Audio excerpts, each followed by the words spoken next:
Well, thank you. I'm going to go ahead and share my screen.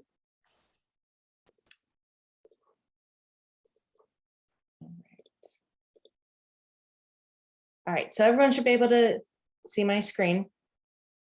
I want to say welcome and thank you for coming to our presentation this afternoon. My name is Shannon Zimmerman. I am a doctoral student at WVU. I'm a white woman in my 20s with long brown hair. I'm wearing a black shirt and I'm in my home office, so my background is a bookshelf and a door. Presenting with me today are two other doc students, Kayla and Rob. We're going to be presenting on strategies for promoting physical activity engagement at community centers among adults with disabilities. So if Kayla and Rob, you can go ahead and introduce yourselves. Thanks, Shannon. Hi, everyone. My name is Kayla Abrahamson. I'm also a current doc student here at West Virginia University, and we're all studying adapted physical activity. I'm also a white woman in my 20s. I have long brown hair, but is currently up in a bun, and I'm wearing a black t-shirt. In my office background, you'll see a white wall with a desk, a bookshelf, and a filing cabinet. Hello, my name is Robert Sawyer. I'm also a doctoral student at West Virginia University, studying adapted physical activity. I'm a white man in my 40s with short hair and a long beard. I'm wearing a gray shirt, glasses, and my Zoom background has blue mountains with a large yellow WVU logo. So first of all, we have just a couple objectives today, things we're going to discuss. We're going to be identifying barriers to participate in community physical activity centers experienced by adults with disabilities, along with we're going to be sharing some resources with you all and some evidence-based practices for supporting adults with disabilities who wish to participate in a community-based physical activity program. Just a quick overview, a few things. We're going to start just talking about physical activity guidelines and benefits of physical activity, particularly adults with disabilities. We will be identifying barriers among the community, peer mentors, and inclusive post-secondary education programs, and then identifying some strategies for implementing community resources within a school setting. So to start, just a basic introduction, 1 in 4 adults within the US have a disability. Among those adults with disabilities, they are 50% more at risk of being obese than adults without disabilities. There are some significant barriers to physical activity for adults with disabilities, one example being the lack of accessibility. And there's an overall lack of physical activity opportunities for adults with disabilities. Next, Kayla is going to talk about physical activity guidelines for adults with disabilities. Thanks, Shannon. This is Kayla. I'll go ahead and kick us off with talking about the physical activity guidelines for adults with disabilities. This applies to all adults, not just with disabilities. So per the CDC, they've recommended that all adults, regardless of their ability, receive 150 minutes of aerobic physical activity per week. Now, this can include activities such as like a brisk walk or even wheeling oneself in a wheelchair. Now, this could be supplemented by 1 hour and 15 minutes of vigorous aerobic physical activity, such as jogging or playing sports like wheelchair basketball. Additionally, both of these options can be combined to have a mix of moderate and vigorous aerobic activity each week. But unfortunately, adults with disabilities are not receiving adequate amounts of physical activity to achieve any health benefits of physical activity, such as decreasing that risk of obesity. On the right side of the screen, you'll see an advertisement for a Move Your Way campaign, which is a physical activity campaign by the CDC that provides a lot of interactive resources for planning weekly physical activity. And this resource can be used by practitioners or individuals with disabilities. So in summary, it's important to encourage these opportunities for physical activity for adults with disabilities within the community.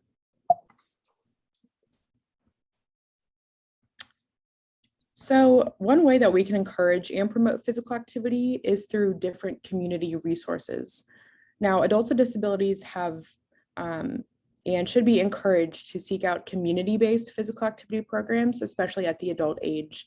A few examples of these community-based programs could include transition programs like Country Roads, which we'll discuss in just a minute, recreation centers such as commercial gyms like Planet Fitness or Gold's Gym, campus recreation centers such as West Virginia Campus Recreation here on campus, and other outdoor recreation programs. Sorry. We're still on the community-based physical activity.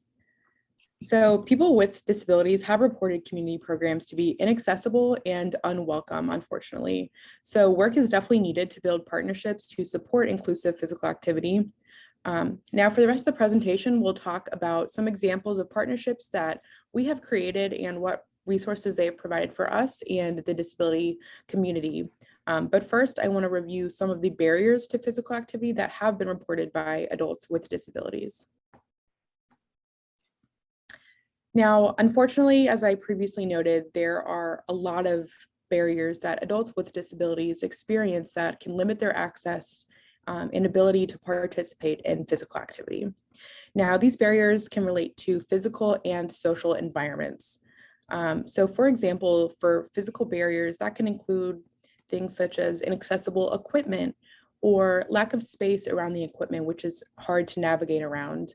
Also inaccessible facilities such as a bathroom, limited resources such as lack of transportation, and limited opportunities just within the community. Now on the right side of the slide, there's a picture of a woman in a wheelchair looking at an exercise bike. And I believe that this picture portrays the reality of physical barriers for people with disabilities in this fitness environment. In addition, there are some social barriers that need to be considered. Some of these include the psychological and emotional impact of just having a disability. Another thing to consider is the attitudes and perceptions from others on individuals with disabilities. Additionally, the lack of disability knowledge and training from other staff members within the fitness setting. Now, although these are just a few barriers that they might experience, there are a ton more obstacles that they can encounter when participating in community physical activities. So just to sum it up, it's really important to acknowledge that these barriers are here and that we can address them within our communities. So the next thing I'll talk about is a little bit more about supporting adults with disabilities within the fitness center context. So the Americans with Disabilities Act is a pretty common and well-known act, but I'll just provide a little bit of background. So what is known as the ADA became a law to prohibit discrimination against individuals with disabilities by providing equal opportunity in a variety of different areas like employment, public accommodations, local government services and state services, and things of that sort. So ADA really addresses the issue of accessibility by establishing public and commercial facility standards for people with disabilities. Now, even with this law in place, access to fitness and recreation centers is still a major barrier to physical activity for adults with disabilities. In other words, everyone has the right to exercise at fitness centers. Now, the law sets standards for facility accessibility, but often fitness centers still have these barriers. Social barriers are not addressed by the law, which should be considered when looking at different fitness opportunities. Now, it's important to consider the social context of fitness centers. For fitness centers to be inclusive, they should include staff that are prepared to aid with adults with disabilities through different staff trainings and knowledge checks. It's also important to consider marketing strategies such as using inclusive language on their website. Do they use person-first language on their website, for example? Importantly, fitness centers should include fitness program that is accessible to adults with disabilities and just in general, all people. Now, these are just a few things to consider when supporting adults with disabilities in fitness centers, but this could also be applied to other fitness settings such as student recreation centers or just commercial gyms. Now, you might be wondering, as a service provider or an individual with a disability, how can I know if a fitness center is accessible to me? Well, there is one tool called the AIM Free, which is the accessibility instrument measuring fitness in recreation environments. And it's a comprehensive tool that integrates assessment of the built environment with different categories such as equipment, information, programs, policies, and professional behavior. There is a professional version and a consumer version of this instrument, which can be used by anybody. So the professional version objectively evaluates fitness facilities against accessibility compliance standards with the ADA in mind. On the right side of the slide is a picture of a man in a wheelchair using an ergometer, which is otherwise known as a hand cycle. So moving on from this, Shannon's going to talk a little bit more about post-secondary education programs as it relates to physical activity. Thanks, Kayla. So this is Shannon again. I'm going to be discussing inclusive post-secondary education programs and the partnership with Country Roads here at WVU. So this semester, I had the opportunity to work with Country Road students and Dr. Samantha Ross on Fridays. Country Road students are college-age adults with intellectual and developmental disabilities who participate in an on-campus 2-year educational program. They're partnered with traditional undergraduate athletic coaching students for weekly physical activity at the Student Rec Center. So they're paired with the coaching students, and they work through different physical activity programs and lessons. And the end goal is to get them, more physically active and kind of understand why it's important to be physically active. So we're partnering with the students and the Student Rec Center, and then the peer mentors.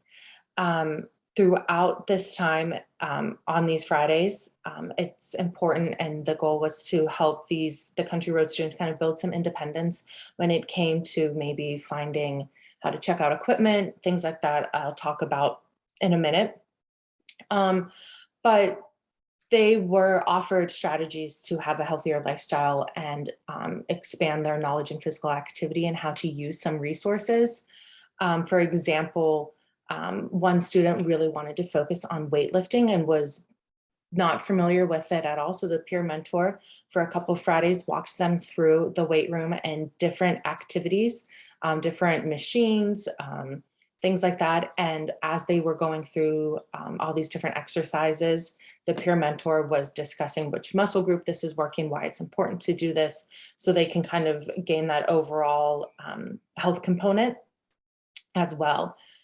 So in addition to those Fridays, we started using the WVU Go app, which is an app that's accessible to all WVU students, where students can go online or through this app and register for fitness classes. So on the screen to the right is just a screenshot of what it would look like on your phone.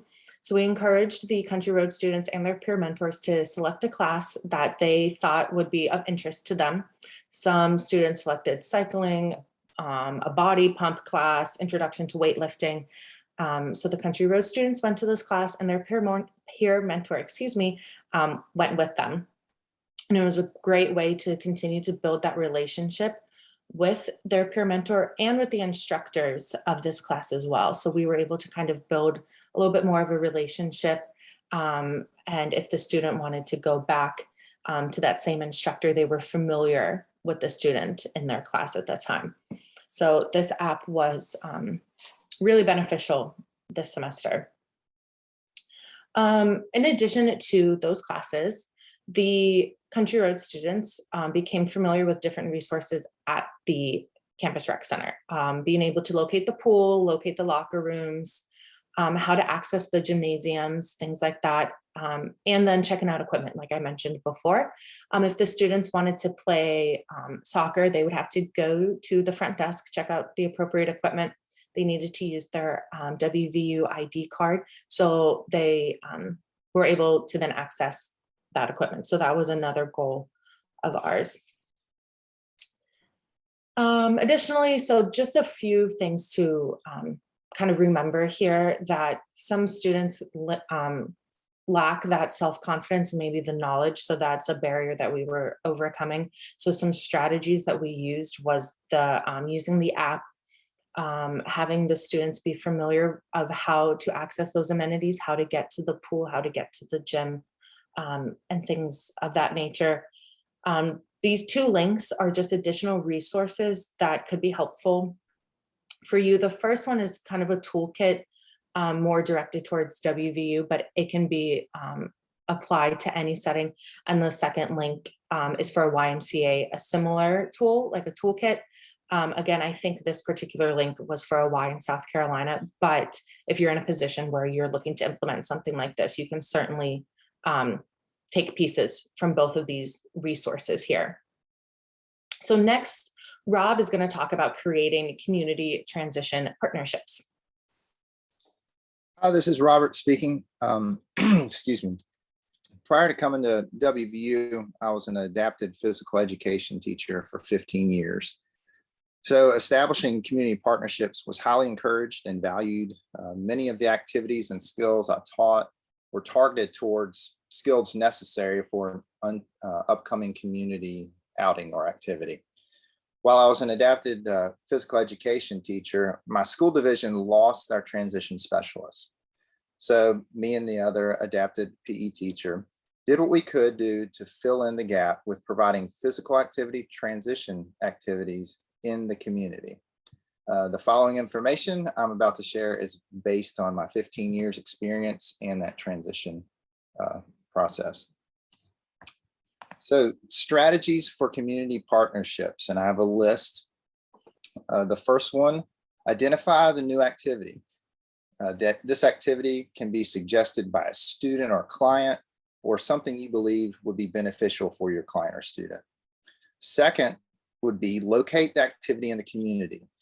If you cannot find a community organization or business, you will likely have to start a program or choose another activity.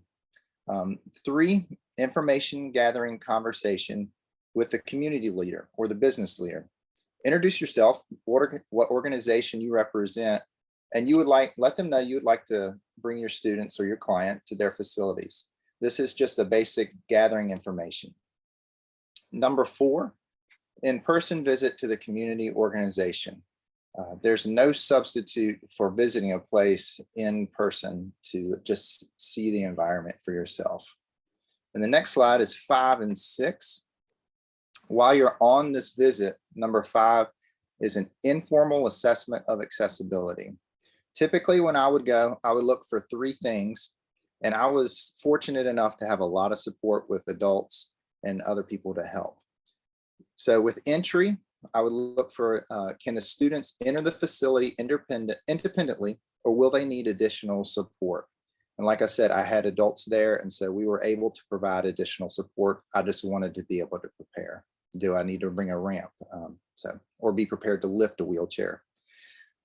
Second was bathrooms. I will look at the bathrooms to see if the bathrooms accommodate your students or your client. I have portable changing tables that I would take because some of my students would need that. And I would need to check and see if there's space in the bathroom for those tables, or if there's an additional private room that would be adequate. The third would be the safety of the activity itself. If you're, is there an adaptation to the activity or the environment necessary to maintain safety?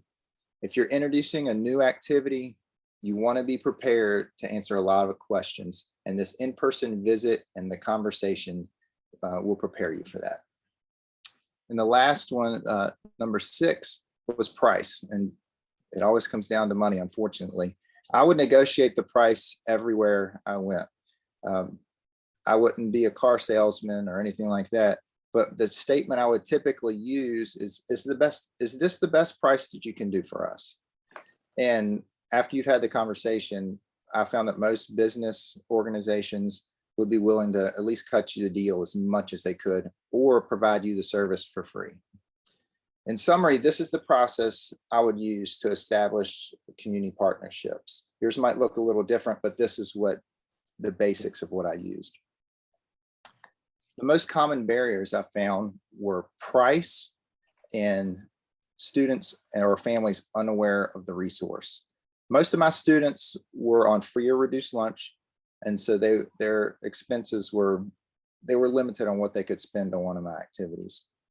Families were it was not uncommon that families were unaware of the resource in their own community. I typically got over both of these, or overcame these. Next slide is collaboration.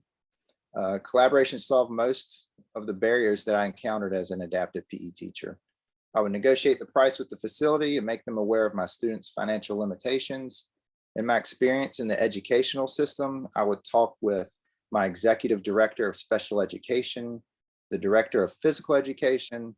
I would talk with special education teachers, the teacher assistants.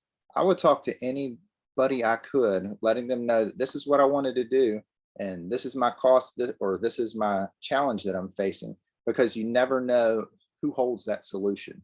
By making others aware of your needs, you allow for them to either solve your problem or to join the brainstorming to find a solution. The next part is an example of community transition resources. These were places in the community where I took students. This is not an exhaustive list, and the key to remember is that every community is unique and has different resources. My goal is that something on this list might spark an idea, and a lot of these changed from neighborhood to neighborhood, even within the school system. College basketball and semi-pro baseball, we would take them to games. There's value in being an educated spectator, and there's a community that's established around these sports teams. Bowling, we'd go bowling. Community recreation center, Kayla spoke about those. An alternative would be, if there's not one in your location, is to investigate local colleges or universities, see what facilities they have. Next is miniature golf. The next slide has go-karting, therapeutic horseback riding, orientation and mobility at the local mall. The mall was important because it was a place of community and they were likely to spend a lot of time there anyways. And so we found value in that it would be important that they know how to navigate that facility.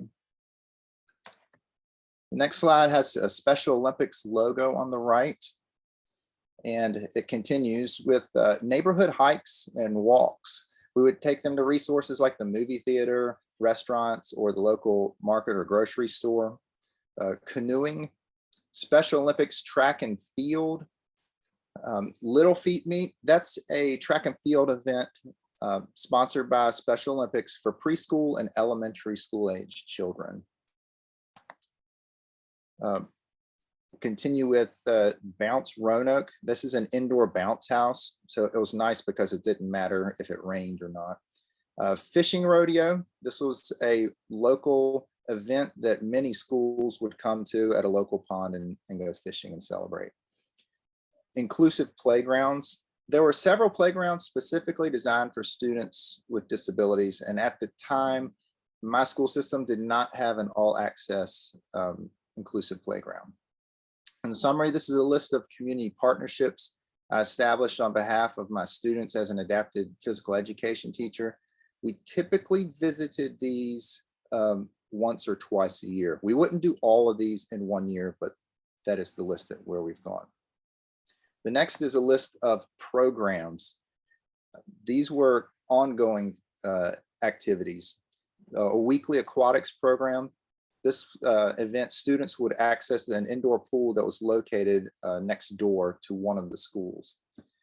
There was an Achilles walking program that we participated in for years. Students earned shoes and t-shirts by walking the cumulative length of a marathon by the end of the school year.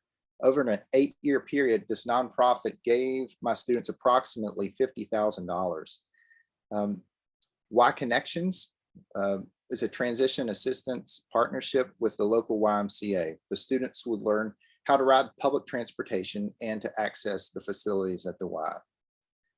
These community programs are examples of weekly activities for my students. We visited these activities and programs. We made community partnerships with them, and I established them over, this is over a 15-year period. So I don't want you to feel overwhelmed if this is something that's brand new to you. Oh my goodness, this is so much. this took time. And your partnerships are likely going to look different than mine because each community is unique and different with available resources. I will find the key that I have found is to be creative and to have the courage just to ask questions and just to investigate. I had a lot of failures along the way, but they all came with asking questions, and eventually somebody's going to say yes, and it's awesome when it works. So let me encourage you, keep asking. So I'll hand it back over to Shannon now, and I just thank you for your time. This is Shannon again. These next few slides are just some links to additional resources that we think will be beneficial to anybody who's trying to implement something like this. And as Courtney stated earlier, if you would like this PowerPoint with these links, please reach out to one of us and we can send it your way so you have direct access to the links. So there's just a few on here. Stepping stones I'm going to highlight is just local to West Virginia or to Morgantown. It's a recreation facility for people with disabilities. There's a link on here to Special Olympics West Virginia. Oops, gotta click, there we go. YMCA, Rob just mentioned, some resources and some things that he's done with the YMCA. So hopefully, depending on where you are in the state, you have a Y, close enough to you. And then there's a link there for campus rec at WVU as well. A couple more links to AIM Free that both Kayla and Rob discussed, and then the Community Health Inclusion Index as well. So again, if you are interested in any of these resources or would like to know more about them, please reach out to us.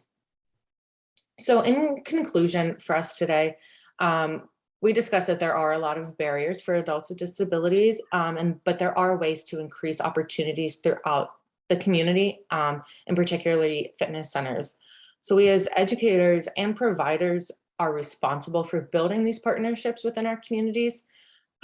We have shared some examples today that have worked for us and where we are. So we're hoping that you can take bits and pieces of what we've discussed and implement it to whatever it is that will fit your need. So we just want to say thank you to Courtney and the rest of their team for putting on this conference and allowing us to present, and our advisor, Dr. Samantha Ross, for guiding us throughout this presentation. We have a few minutes. Are there any questions?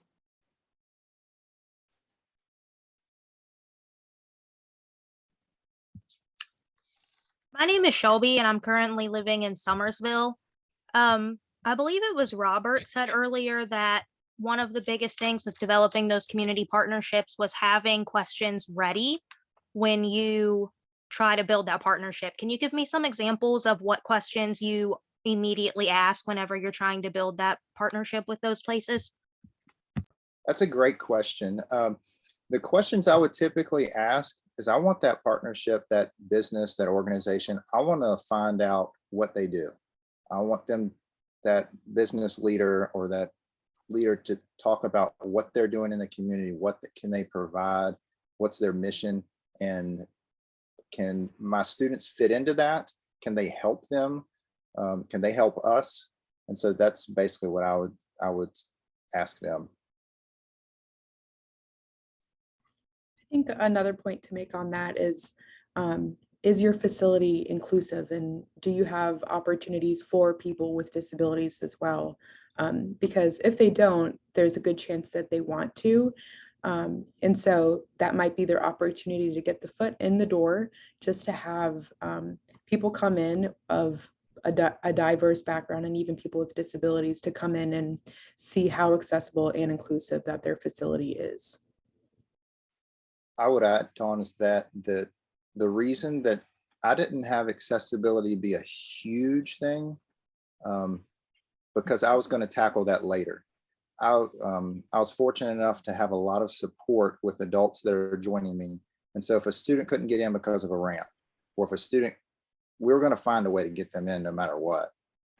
It might be very difficult, but we have a lot of support at that time. Obviously, if that student came back independently, they may not be able to access it.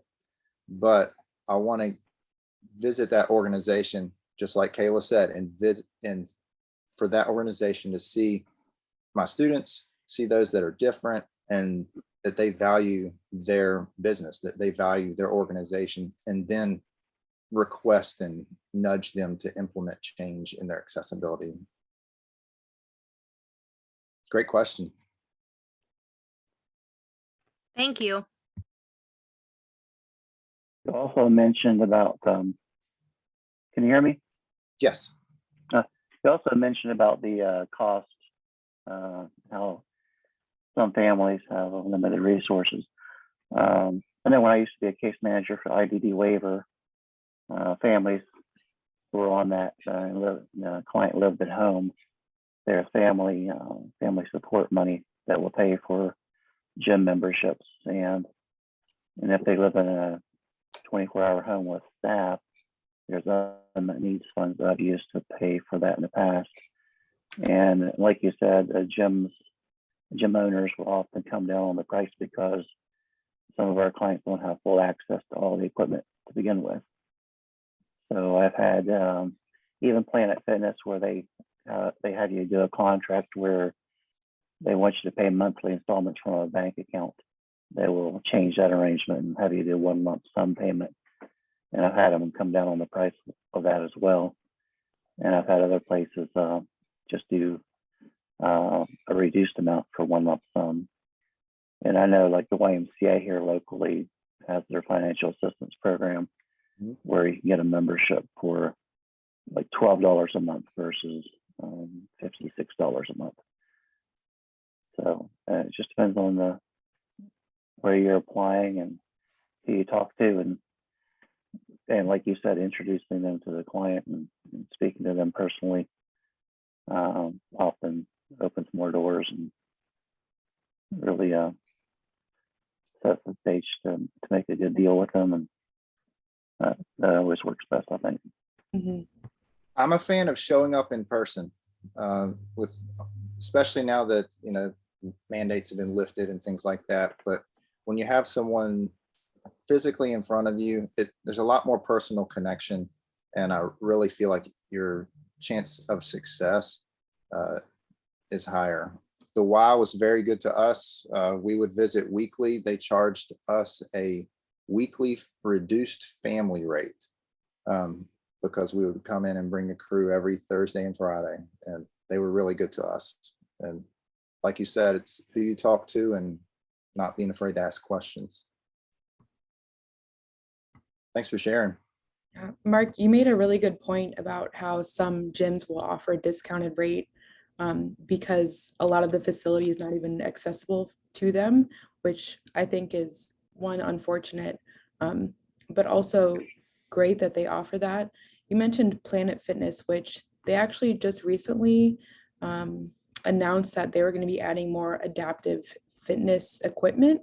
And so I'm hoping that's kind of taking the step in the right direction towards those bigger commercial gyms to make their gyms more inclusive. But I think you made some really good points. So thank you for that.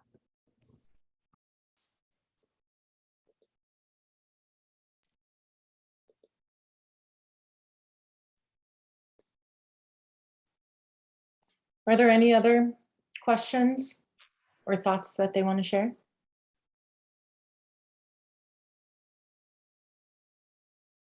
I'm going to go ahead and put my email in the chat.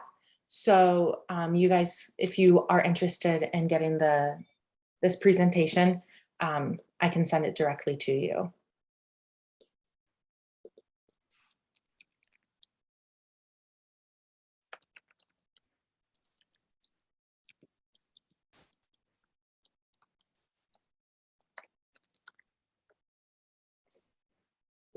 Well, if there aren't any other questions, thank you again for listening. And we hope that you were able to take some bits and pieces from this and, it can help improve whatever it is your goal is. And again, thank you to Courtney and the conference. Thank you so much, Shannon, Kayla, Rob, and Samantha. I know Samantha, you were in the chat answering questions, providing resources. Thank you all. Before you log off, if you could please make sure you take the Qualtrics link, the evaluation, and we will join back together there are 2 sessions happening from 1:30 until 2:30. So you're more than welcome to pick a session We're also going to provide the recordings for the other sessions after the trainings are all over. So you'll have those. But if you can join us back at 1:30, that would be wonderful. Thank you all, and I'll see you then.